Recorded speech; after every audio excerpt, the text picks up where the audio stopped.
9:50 de la mañana, Germán Vega Lombardía, director de CMC Metales Preciosos. Germán, muy buenos días. Buenos días. Bueno, Germán hizo referencia en una entrevista anterior a la pregunta ¿por qué nos quieren pobres? ¿Por qué nos quieren pobres, Germán? Sí, hace unos días pues eso, hablábamos de por qué constantemente pues nuestros gobernantes, las instituciones y demás hacían cosas que hacían que fuéramos pobres.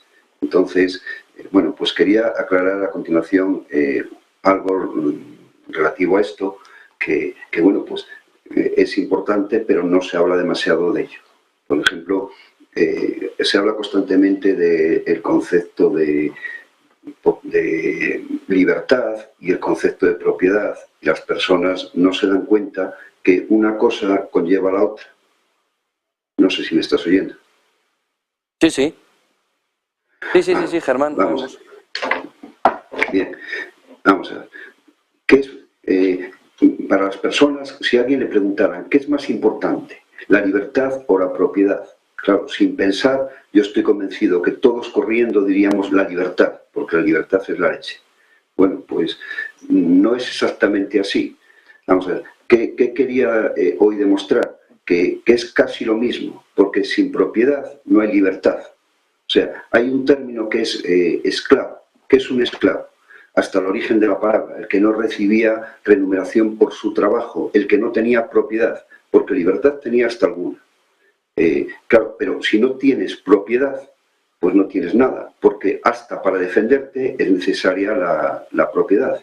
Entonces, bueno, pues quiero insistir en lo importante que es tener propiedad para ser libre, porque sin propiedad no ser libre.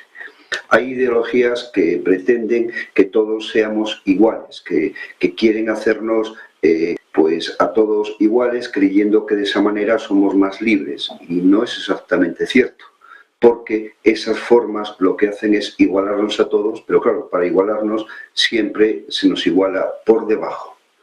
Mira, ahí tenemos una diapositiva que empieza diciendo que no se crea la pobreza, que se crea la riqueza.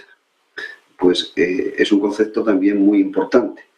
La pobreza no hay que crearla, la pobreza es ella misma. O sea, nacemos sin nada.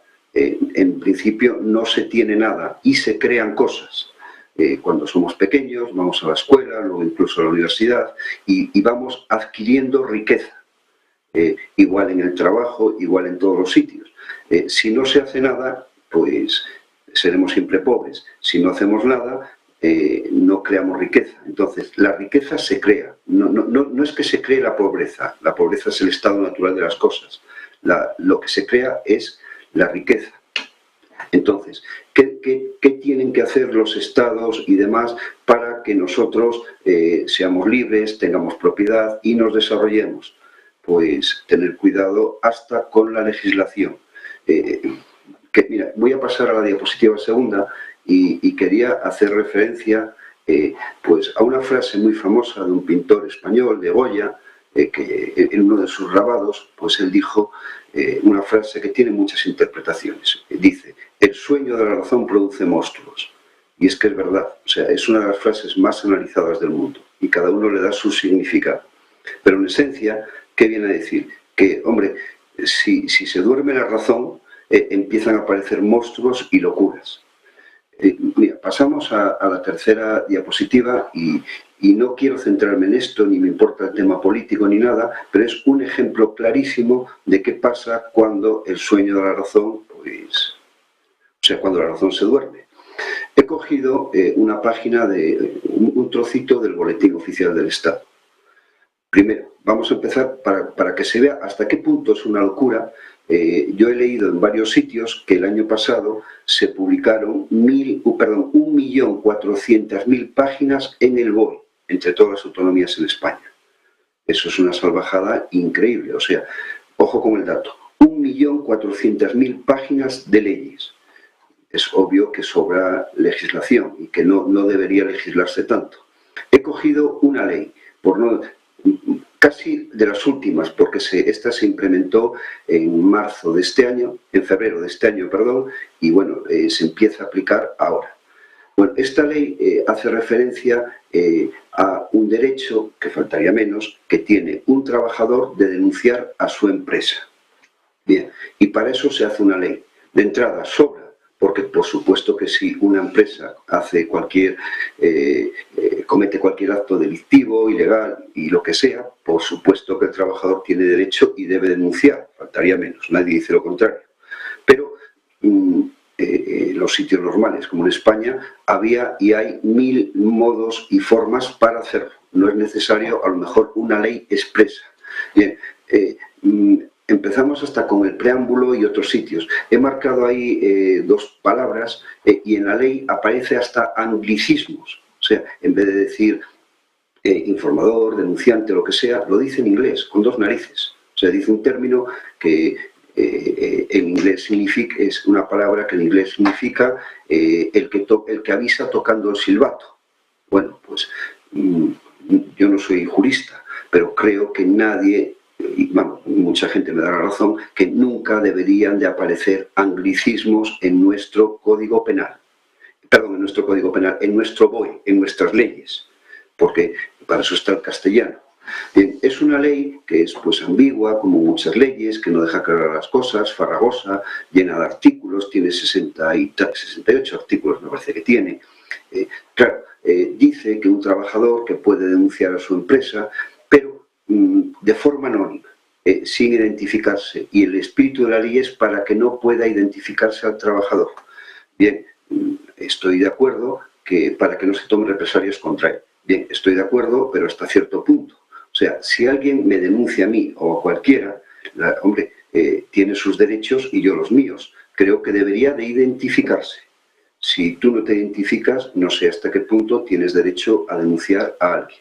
Aparte, bueno, pues la ley incluso dice formas para que no sea identificado, incluso habla en textos anteriores a la ley de cómo se podría distorsionar la voz, 1000 cosas. Pero vamos al final, a las sanciones que puedan ocasionar a alguien que denuncia de forma anónima. La ley dice expresamente que no es necesario aportar pruebas, y bueno, y la sanción, que lo dice ahí en la parte de abajo de la diapositiva, muy grave, va de 600.000 a 1 millón de euros. O sea, a una empresa que tome represalias contra un trabajador que de alguna forma la ha denunciado, la multa mínima que le va a caer son 600.000 euros. Bueno, a alguien se le fue la olla, o sea, la sanción en todo caso sería pues increíblemente desproporcionada. Bueno, y no quiero entretenerme con esto, pero ¿qué pasa cuando se hacen este tipo de leyes? Pues cuando se hacen este tipo de leyes, de alguna forma se crea pobreza, porque ¿qué tiene que hacer una administración? Tiene que dejar libertad a sus ciudadanos. Por supuesto que tiene que haber leyes, pero las justas. Por supuesto que el Estado tiene que tener un tamaño adecuado, pero el adecuado, no exceso de funcionarios, exceso de administraciones, exceso de legislación. Y hacer leyes, he cogido esta porque me parece hasta muy curiosa. Esta en otros sitios tenía nombre, se llamaba Ley del Chivato. Esta ley era muy famosa en Cuba hace no demasiado tiempo, y ahora también. Cuando nosotros aquí en España oíamos hablar de esa ley, claro, nos parecía, en fin, bueno, pues ya la tenemos aquí. Para acabar, quiero insistir en lo importante que es tener propiedad privada.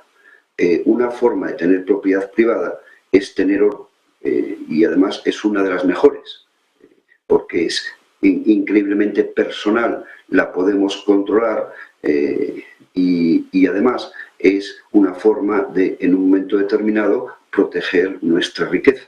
Bastante mejor que un inmueble o que otra cosa que de alguna forma, como decíamos antes, puedan legislar y controlarnos.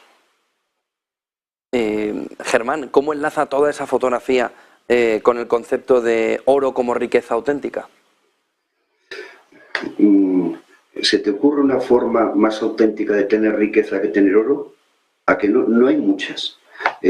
La renta variable, por supuesto que es riqueza, pero dependes de electrónica, dependes de otras cosas. Un inmueble, vaya que si se puede, te pueden cambiar la legislación, te pueden controlar el alquiler, te pueden obligar a no vender por encima de un precio, 1000 cosas.